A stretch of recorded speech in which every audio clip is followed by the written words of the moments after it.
कंस अपनी अनुचरियों के बीच में है और उसे वो धकेलती है कि यहां देवकी का श्रृंगार हो रहा है।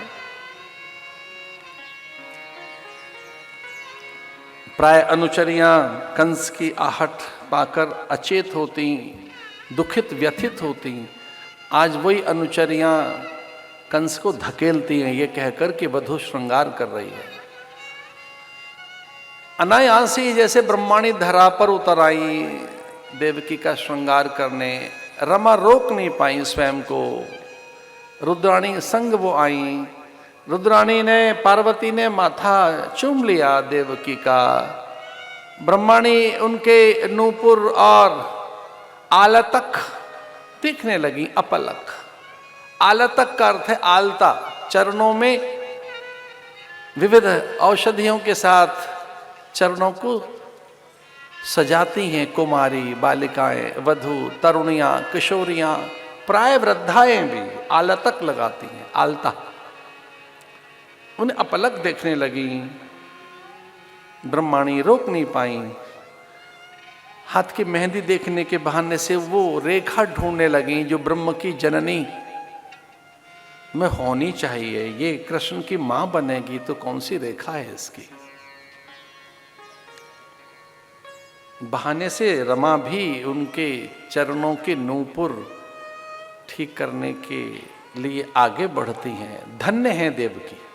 महादेवियां धरती पर उतर आई, पार्वती, रमा, ब्रह्माणी, सच इंदिरा और अप्सराएं, सुरबालाएं, देवललनाएं।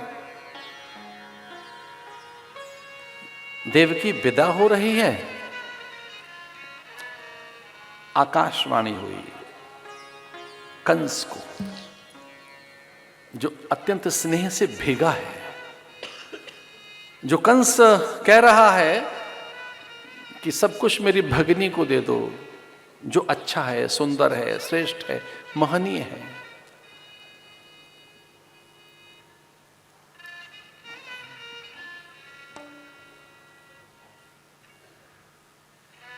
कूटशल, तोशल, चाणूर, मुष्टिक से कहता है जो अच्छा है सब मेरी बहन को दे दो। रत्नों के भंडार भरे पड़े हैं, खोल दो सब, कोष खोल दीजिए और सारा कोष मेरी भगिनी को दे दो।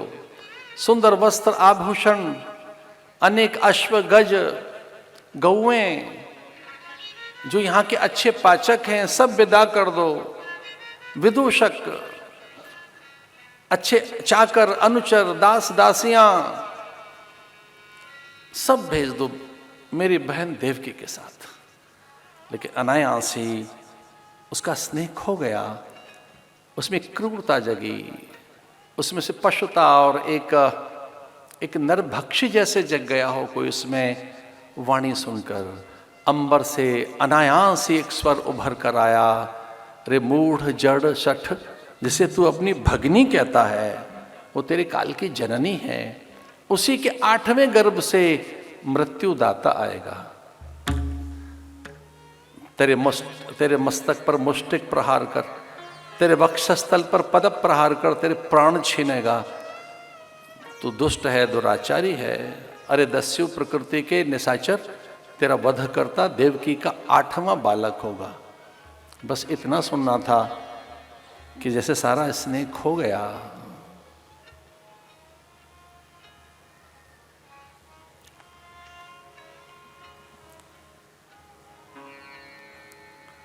जैसे सतरंगी इंद्रधनुष की काया को छुआ नहीं जा सकता, वो कुछ देर के लिए पैदा होती है और खो जाती है, वैसे ही दुष्ट की प्रीति। जैसे अंबर में बिजली चमके तो उसका स्थिर स्थिर नहीं रहता, वैसे ही मूढ़ और जड़ शठ की दुष्ट की प्रीति। जैसे ओस की बूंदों को हम इकट्ठा कर नहीं पाते, उनकी माला नहीं बना पाते, वो ओस की बूंदें मोती जैसे लगते तो हैं, उतनी क्षणिक दुष्ट की प्रीति।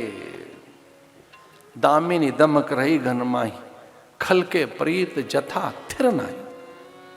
जो खल की प्रीति है वो तो ऐसे पल भर की होती है, दौड़ा और देवकी को रथ में से उतार कर मुष्टिक प्रहार करने लगा, पद प्रहार करने लगा, लवलुहान कर दिया देवकी को, कृपाण लेकर उसे चीरने के लिए दौड़ा। तो वसुदेव खड़े हो गए ये कहकर, अरे मूढ़, ये कृष्ण की मां है और अब मैं इसका पति हूं, इसकी देह से एक भी रक्त कण धरा पर गिरा तो कोटि कोटि कृष्ण प्रकट हो जाएंगे। अरे मूढ़, यह भगवान की मां है, वह किसी भी क्षण प्रकट हो सकता है, वह नरसिंह बना है, वो राम बना है, वही परशुराम, वही परम शक्तिशाली है। भयभीत हो गया कंस, कारागृह में डाल दिया पति पत्नी को।